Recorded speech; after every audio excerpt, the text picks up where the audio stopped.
Spring 1942. While war raged across the battlefields of Europe, North Africa, and the Pacific,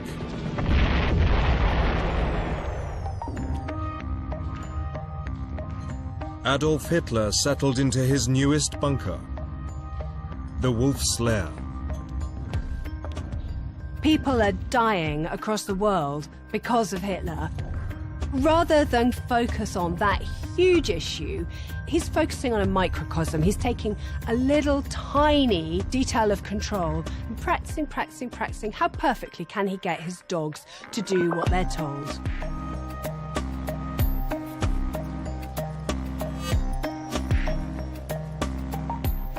He's fiddling whilst Rome burns.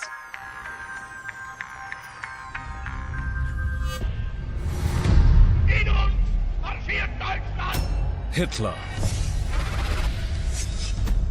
Who was the man behind the monster? There were just so many parts of this story that didn't add up. Teenage loner turned national hero. He was the Messiah for the German people. How was he able to achieve it? All of it was an act. All of it was a show.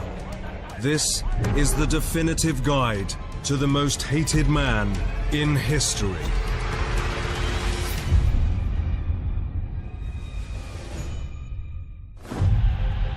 For almost 10 years, Hitler had reveled in his success as leader of Germany.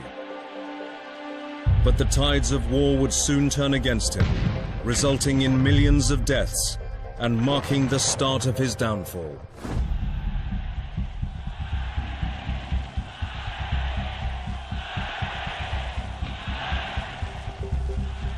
Seven weeks after Hitler declared war on the United States, a capacity crowd gathered at Berlin's Sportpalast Arena,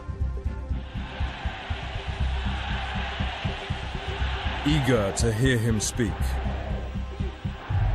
The Sportpalast speech represents restatement of Hitler's prophecy, that the Americans have forced the Germans into a world war, and that a world war will result in the annihilation of the Jews of Europe.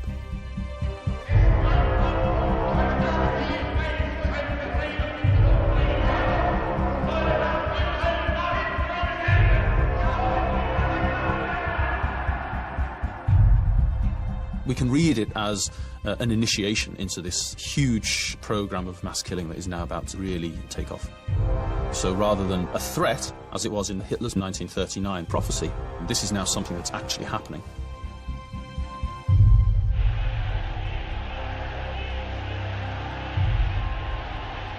This speech was the closest Hitler ever came to publicly acknowledging the Holocaust.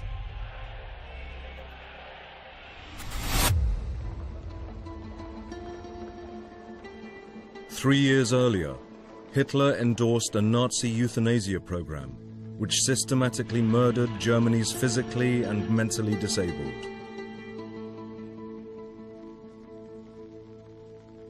The T4 program is one of the most disturbing elements of the early years of the Third Reich, and Hitler was directly associated with it, and it stained him irrevocably. The German people reacted against it, and they associated Hitler with it, but he had learnt his lesson. Hitler became scrupulous when it came to keeping the blood of the Jewish slaughter off his hands. There is no paper trail linking Adolf Hitler to the Holocaust. And this is an extraordinary thing in such a highly bureaucratized state that kept meticulous records of every single minor activity. Great lengths were taken to ensure that there wouldn't be a written order to the effect of, okay, murder all the Jews in Europe. Hitler demanded his world remain insulated. He never visited an extermination camp, nor did he ever witness an execution. I think the most surprising thing about Adolf Hitler is his inability to face up to his actions. He's someone who needs to be in a closed society, almost a closed world. But also connected with that is the fact that he believed that he may be killed and that his destiny would not be fulfilled. He's like a kind of classic gangster. They don't want to be reminded of the deep immorality they're absolutely mired in up to their necks. It is murder and it's blood-soaked. When he's patting those small children on the head, there are small children several hundred miles to the east having their heads smashed against the side of railway carriages. But it's a reality that nobody wants to acknowledge. At his country headquarters, the Berghof, Hitler held forth on many subjects, but he never mentioned the Holocaust. And his entourage were careful never to bring it up.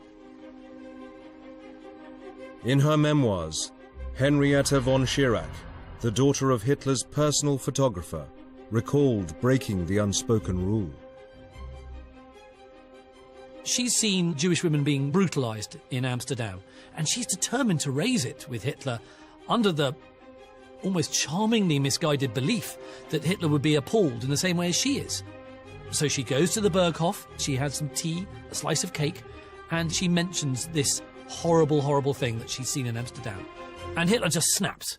Jewish women in Amsterdam, what are they got to do with you? Literally shouts at her, and he just orders her out, and she leaves the room in tears. And she's never to be seen at the Berghof ever again. On the 23rd of January 1942, Hitler invited SS Chief Heinrich Himmler and other senior aides for a quiet meal.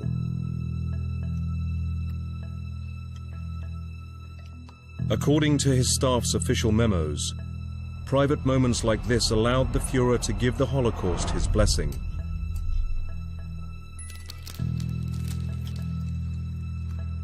Without issuing a direct order. They're having a fine meal, immaculate tablecloth, everything just so, very civilized encounter, in which the conversation turns, as it often does with Hitler, to the Jews. The talk is chilling. It's not bureaucratic, but it's Hitler saying things like, if I had to say to the Jews, could you just go voluntarily, and they said they didn't want to, then I'd see no other option but extermination. Notice here how Hitler doesn't tell anyone to do something specific. He allows those around the table to draw their own conclusions. Hitler didn't need to deal with the practicalities of Jewish genocide, because he knew Heinrich Himmler would, a process known as working towards the Führer. Everyone knows how Hitler feels about the Jews, and the way to curry favor with him is to anticipate his hatred. The more radical solution is the one likely to be adopted in Nazi Germany as the war goes on. Different bodies and individuals compete to have access to Hitler and to have their ideas authorized by him. And the SS's control of a Jewish policy is because Himmler is, at this point, Hitler's favorite. If you want to know what Hitler is thinking, you look at what Himmler is doing.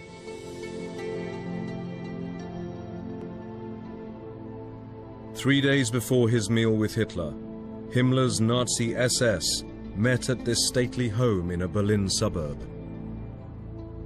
On the agenda, the final solution to the Jewish question. Ever since Hitler passed anti-Semitic laws in 1933, Jews had been brutally persecuted, and 1.2 million had been killed in the past year. Now the Nazis aimed to deport every Jew in Europe.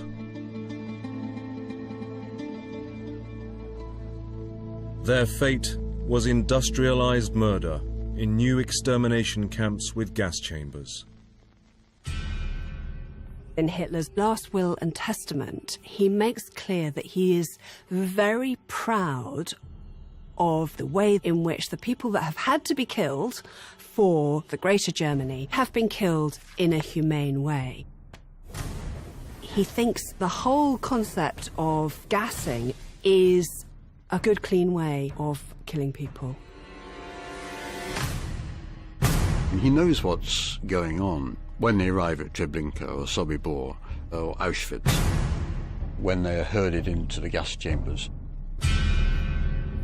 But for Hitler, the Holocaust is something which is done by other people.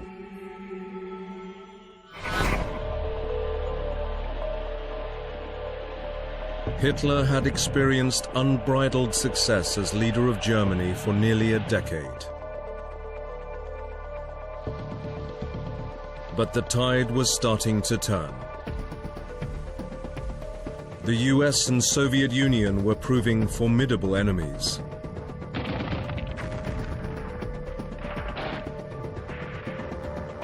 Hitler was undeterred. For Hitler, this is to be a war of annihilation.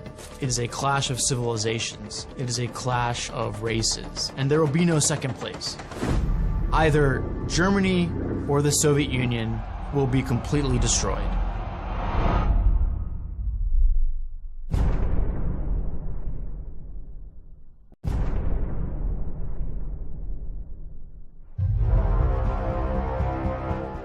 Winter 1941.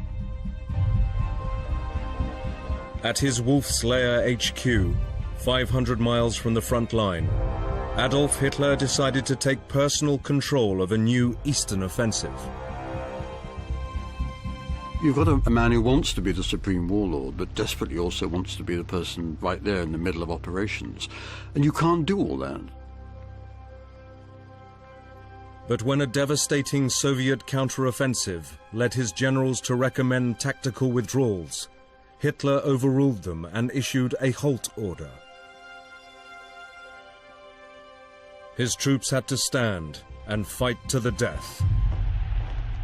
In human terms, this is a very, very expensive order. The number of men who are lost, hundreds of thousands. But that doesn't matter because Hitler only thinks in the short term. As far as he's concerned, the halt order has worked. The idea of strategic withdrawal, which every military commander knows is necessary in certain circumstances, for him is irrational, it's going to lower morale, and it certainly shouldn't happen. It draws attention in Hitler's mind to the ability of his generals. There's always been a fragile relationship between the two. While things are going well, he's prepared to let them get on with it. But as soon as they don't go so well, he begins to take a more hands-on approach. On the 20th of April 1942, Hitler celebrated his 53rd birthday. He was so determined to tighten his grip on military command, he refused to leave the Wolf's Lair. His political and military leaders were forced to come to him. Hitler's what we would now call a control freak, beyond all bounds.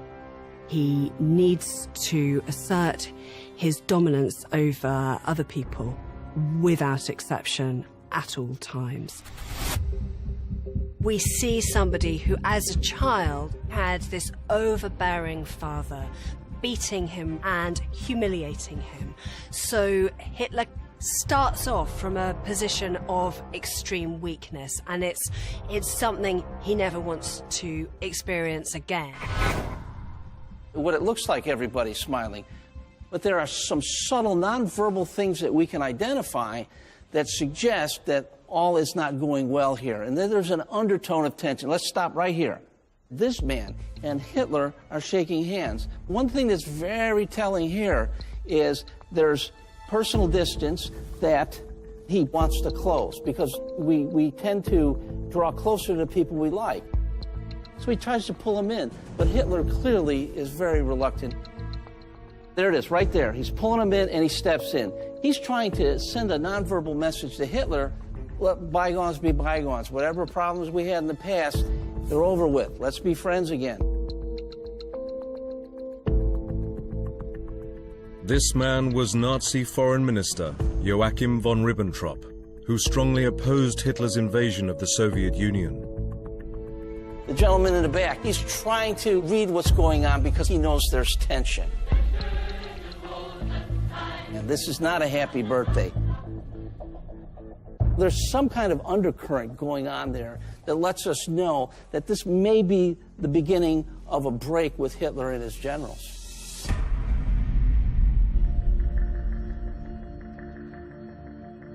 Isolated at the Wolf's Lair, Hitler's controlling nature worsened.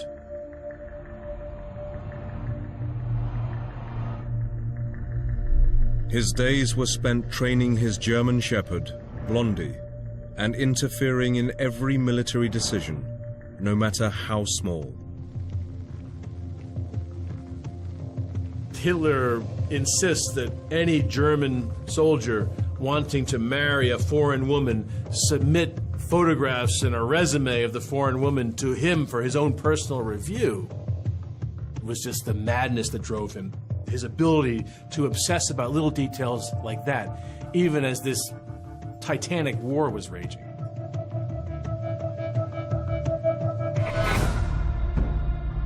On the 28th of June 1942, Hitler launched his new Eastern Offensive, demanding the final say on all military strategy.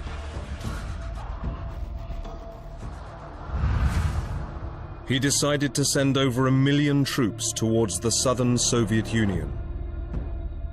Instead of heading for Moscow, which is where most of his generals wanted to go, he now redirects the efforts south of that towards the Caucasus, the oil fields of the Caucasus, but also this symbolic prize, which is Stalingrad on the Volga River, the city, of course, named after his great foe and the leader of Russia.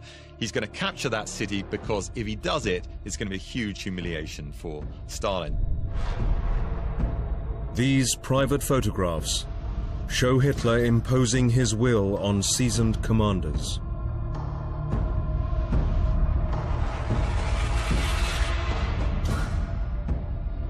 It's command by remote control. There's Hitler sweeping his hand across vast maps of the USSR. And that's where the problems come, because the German generals are consummate professionals. They would have done what was militarily most effective. They would have withdrawn before Moscow, regrouped in order to attack from a more favorable position at a better time. They would not have sidetracked themselves to fight for this symbolic city that had no real significance. They know about logistics, they know about the twin tyrannies of time and space. Hitler is not. He goes with his intuition.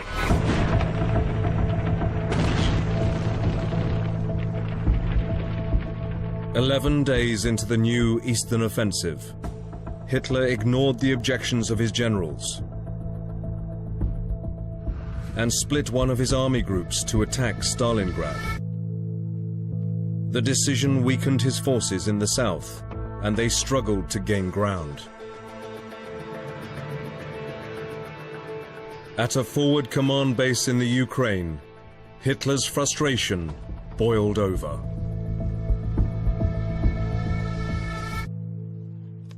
It's hot. It's humid. The news from the front is increasingly bad. He turns to his chief of the general staff, General Franz Halder, and says, "You don't know anything about making war. I was a soldier on the front in World War I. I know more than you do. What did you do in World War I? You sat there on that same stool in front of that same table drawing on your maps. You don't have a wound badge." In an unprecedented move, Hitler fired General Wilhelm List and took personal command of his army group. Germany's supreme leader was now micromanaging the day-to-day logistics of 300,000 men. We have Hitler calling up front commanders and saying, "Where are your anti-tank guns in place?" Calling up the Air Force and saying, "Send 3 Ju-52 transport aircraft to such and such an airbase." These are things that should be done by the men on the spot, men who have the technical expertise. The thing that made the Germans better than anybody else in Europe at war was the clean, crisp communications between all arms. Along comes Adolf Hitler, who throws all that stuff in the dustbin. Under Hitler's command, the Eastern Offensive stuttered to a halt. As winter descended on Stalingrad, exhausted German troops asked their commander-in-chief to let them retreat for warmth and supplies.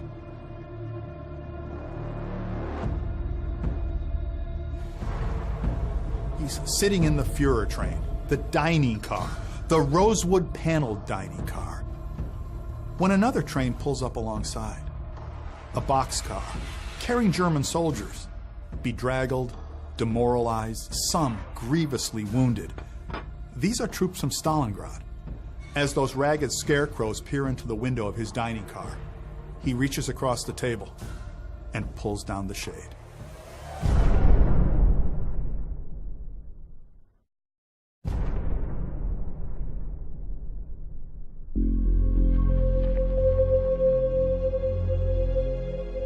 In January 1943, news from the Eastern Front had gone from bad to worse for Hitler.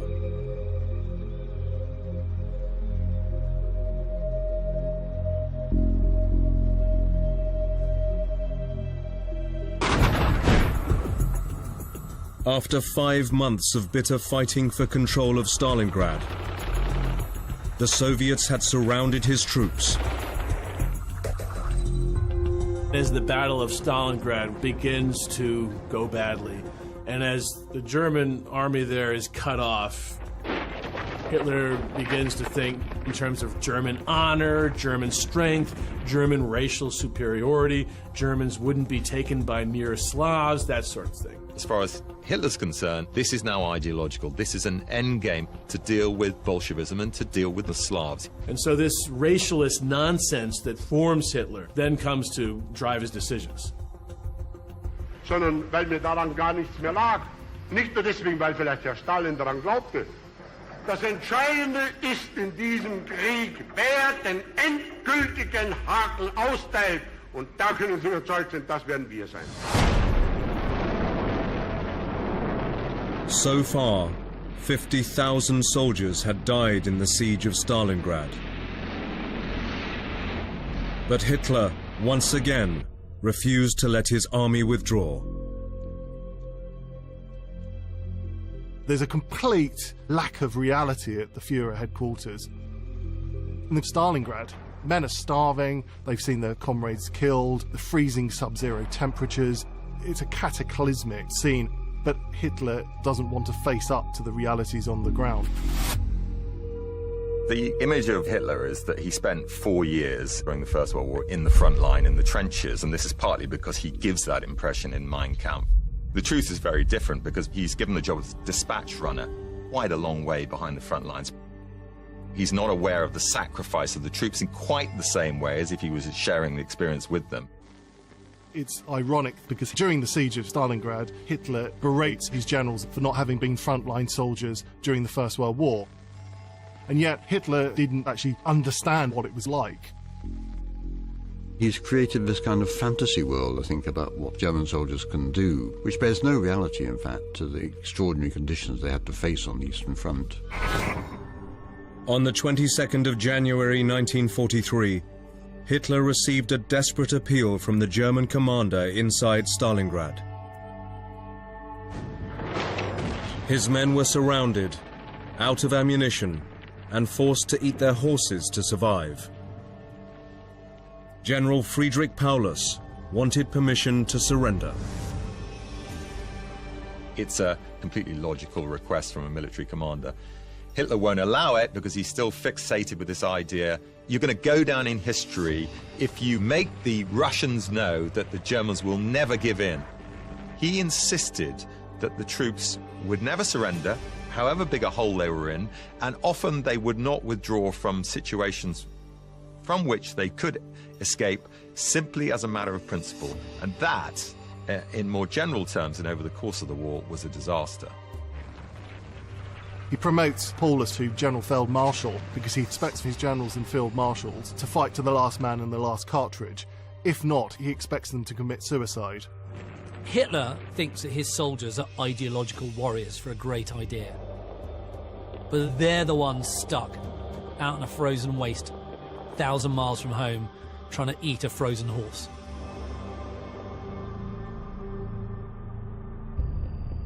A few days later, General Paulus and the troops in Stalingrad surrendered. The German army had lost almost 250,000 men during the battle. To Hitler, this is the ultimate betrayal. The worst cowardice any of his generals could actually perpetrate is surrendering to the archenemy, the Bolsheviks. Hitler is distraught and shocked that he didn't just put a bullet in his own brain. Hitler says that the remains of 6th Army should have gathered around in a circle and shot each other with their last bullet.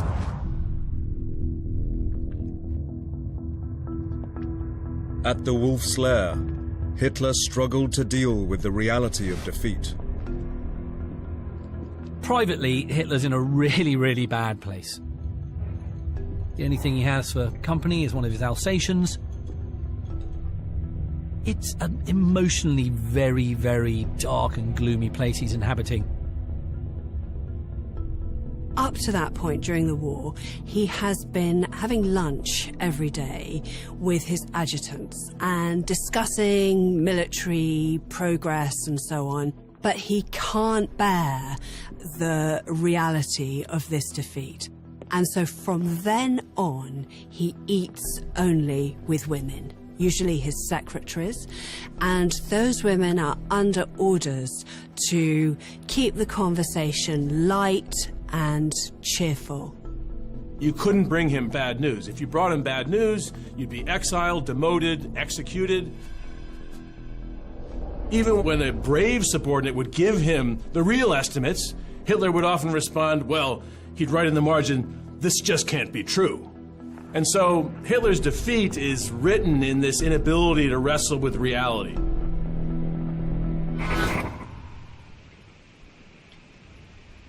Ich darf wirklich sagen, Vorsehung hat es nun anders bestimmt.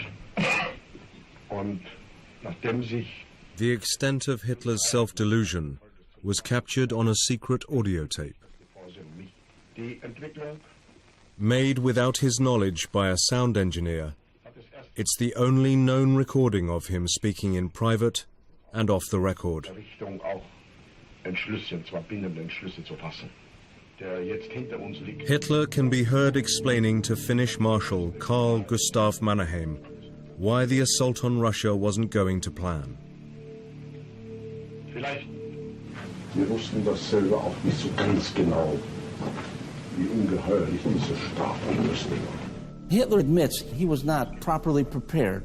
He underestimated Russia, but he can't admit he's wrong. So the way for him to kind of justify or rationalize his mistake, he says, I would have done it anyway. Und auch selbst jede Not und jede Sorge auf sich zu nehmen. When Hitler says the Russians had 35,000 tanks, it's clearly an exaggeration. In truth, at maximum strength, the Soviet army only had around 23,000 tanks. Even in trusted private company, Hitler was manipulating the facts. These are bald-faced lies. He states them with such confidence that people in the background are going, yes, 35,000, yes, 35,000. 35,000 Panzer. What he does then is he has the audacity to say, nonetheless, we knocked out 34,000 of those 35,000 tanks. Wir haben zurzeit über 34.000 Panzer vernichtet. When in fact, that's fantasy. He's in a fantasy world. Wenn ein General von mir erklärt hätte, dass hier im Staat 35.000 Panzer dieser Ziele herren.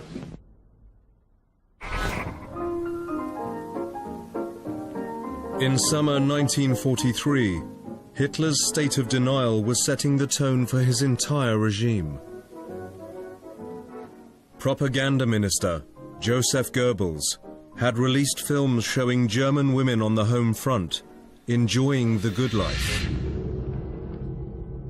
But when Hamburg was carpet-bombed, Hitler could no longer hide the truth.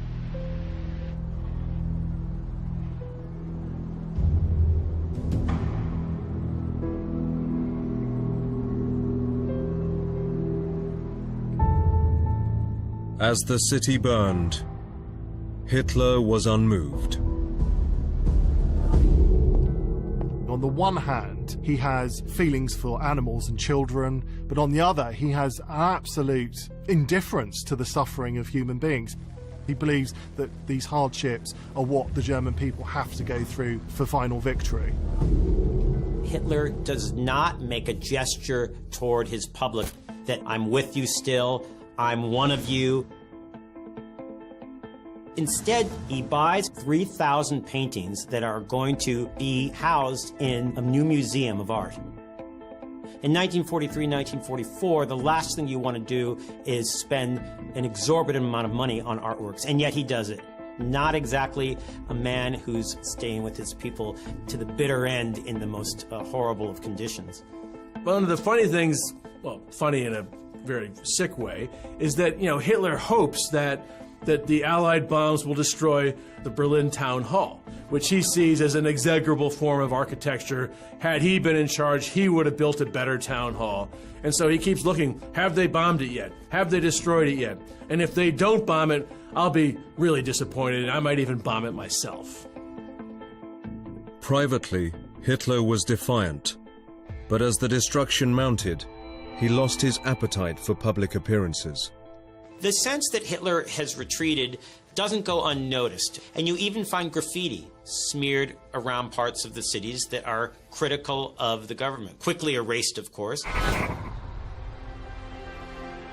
Once a prolific orator,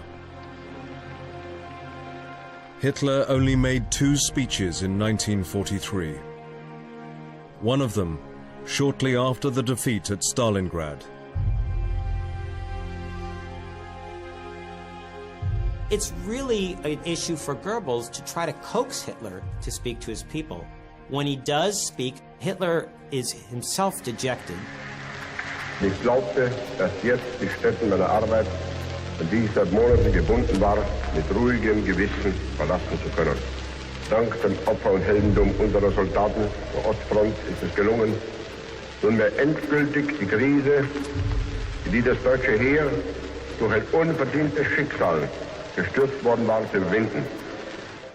It's monotone compared to his normal speeches. He no longer brings people to that crescendo. Denn das Weimarer Deutschland, Once Hitler loses his ability to move the German people by his oratory, die Front zu stabilisieren und jene Maßnahmen einzuleiten, he's losing the very thing that brought him to power. die den vor uns liegenden Monaten wieder den Erfolg bis zum endgültigen Siege sichern sollen.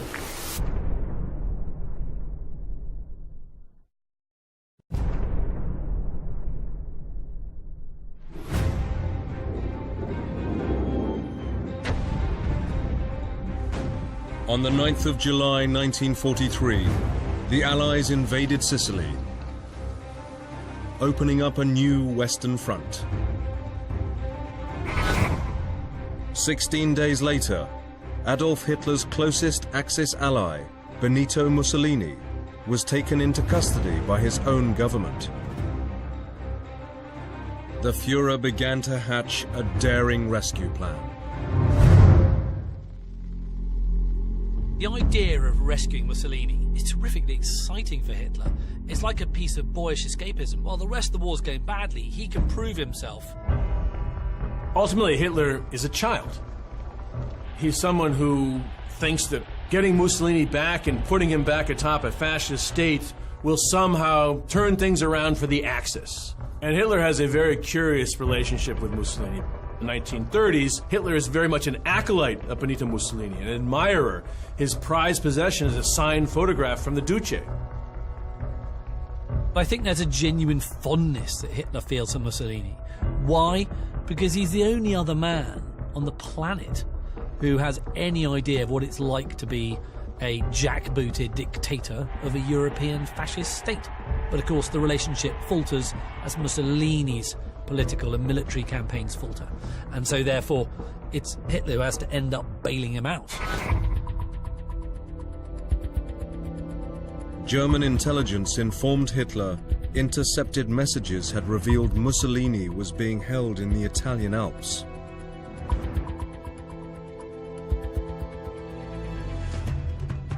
An SS commando unit crash land a load of gliders on the side of a mountain and storm a hotel, rescue Mussolini in a tiny little Fiesler Stork aircraft, and back in time for tea and medals. Hitler's completely delighted because it's a great coup. It's done under great cloak and dagger and daring do. It's a fantastic story. He's ecstatic. He wants the details repeated again and again, over and over again, savoring them. Perhaps it is a reminder to him of the sweetness of victory. But of course, it is far from that. It's the rescue of one man, and one man who can no longer play an active role in the war. When Mussolini is brought before Hitler, the Fuhrer is distraught to see the state he is in. He is no longer the once great warlord of Italy. He is an old man in a shabby coat. He's broken. The glow of Mussolini's rescue quickly wears off, and within hours he's treating Mussolini as a nobody. In September 1943, Hitler's forces occupied most of Italy, and despite Mussolini's condition, put him in charge of a puppet government. Meanwhile, on the Eastern Front, German troops were being overwhelmed by the Red Army. 2 months earlier, a German offensive called Operation Citadel was smashed by a Soviet counterattack. 50,000 troops were killed or injured. And when German army units, army groups, generals countenance withdrawal, he believes that they're not worthy. And he said, those men with their purple stripes down their trousers make me sick. They're worse than Jews. That is how strong Hitler feels about the German general staff.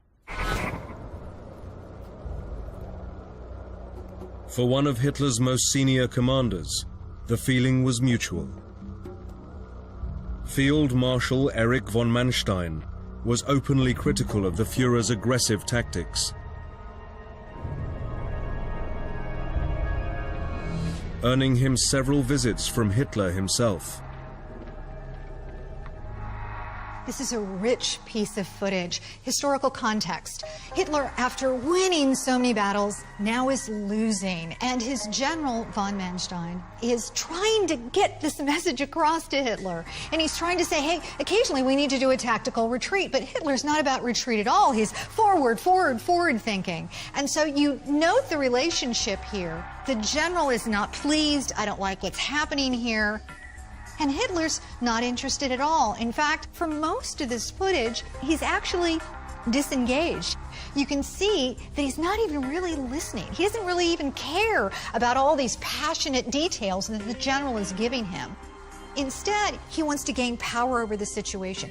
He's trying to put his hands on his hips to look powerful, but the hands go up high so he looks like he has little chicken wings and he's clucking about this situation. Then there's the big reveal, the handshake. This is the not let go handshake. And this handshake is not the normal 3 to 5 seconds. In fact, it lasts for over 30 seconds. It goes on. And finally, it disengages. But it tells me Hitler is saying, I am done with you. You have no power. I am the one with the power.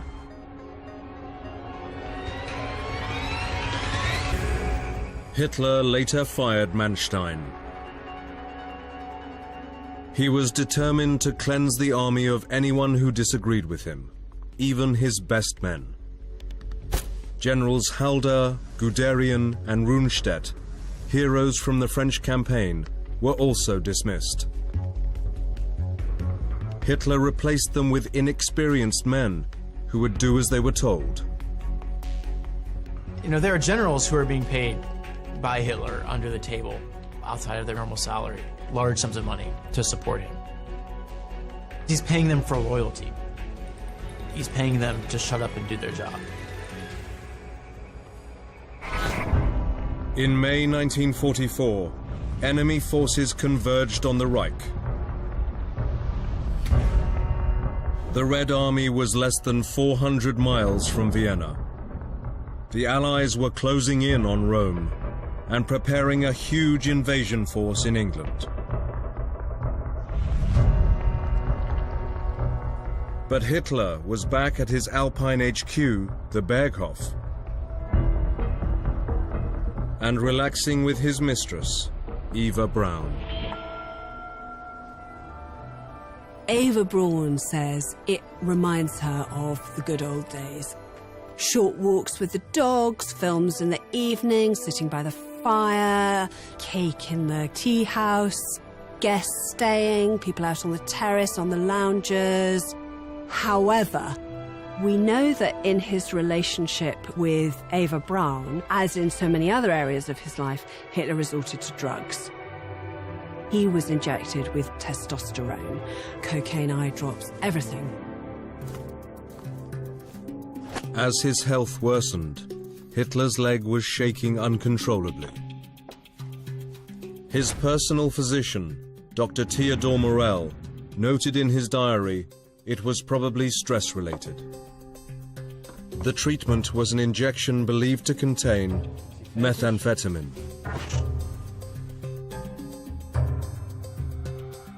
One of the things that we know more about today than we did in the past is Hitler's drug use.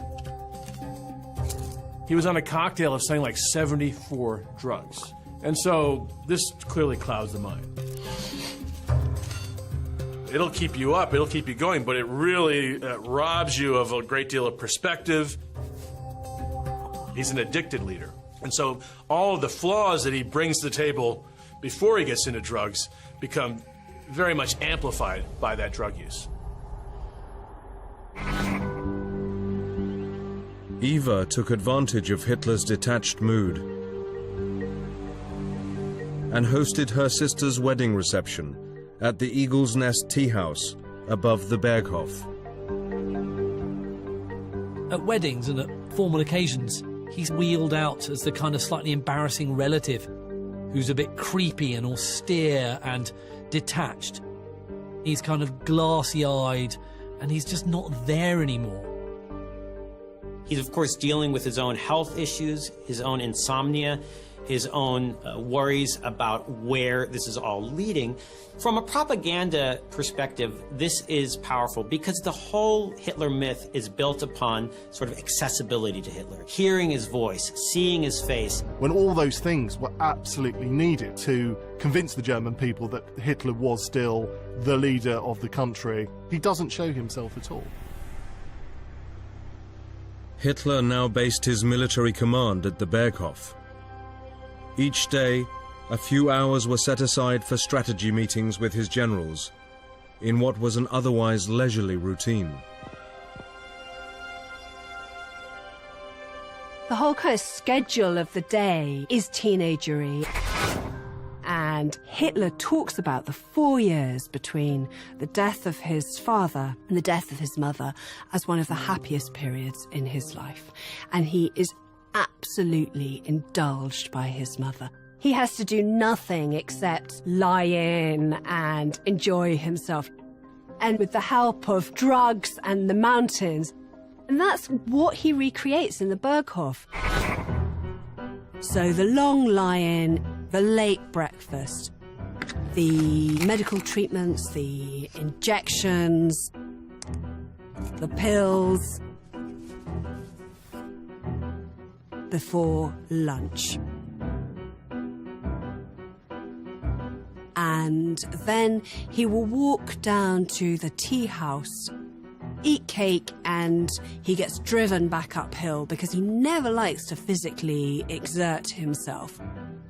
Supper, another vegetarian meal, and then it's a very strong expectation that everyone gathers around the fire and he starts talking.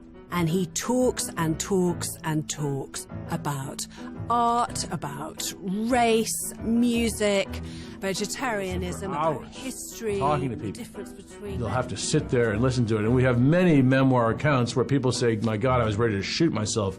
I thought he would never stop. More cake is served, and he bangs on and on and on, and nobody can go to bed until he stops. And it can be 2, 3 in the morning. 5th of June 1944. True to his routine, Hitler stayed up late chatting and watching movies with Eva before going to bed around 3 a.m.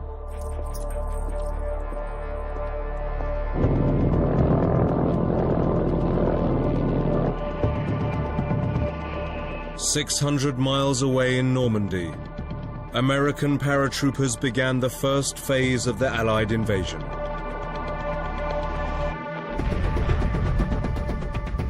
At 6:30 a.m., massed Allied forces began landing on the beaches of Normandy. D-Day was underway.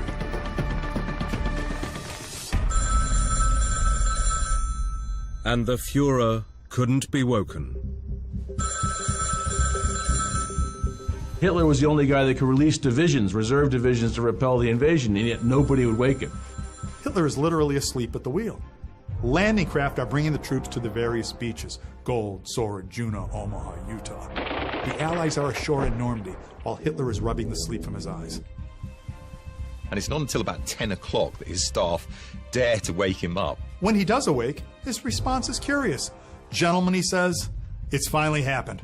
They're finally here, as I've expected them to come. Now let's see what happens." Hitler sees this as a moment where the Germans are going to show the British and Americans a proper war. He is facing disaster with open arms. He's standing on a precipice with the German people. He's going to take them with him to apocalypse.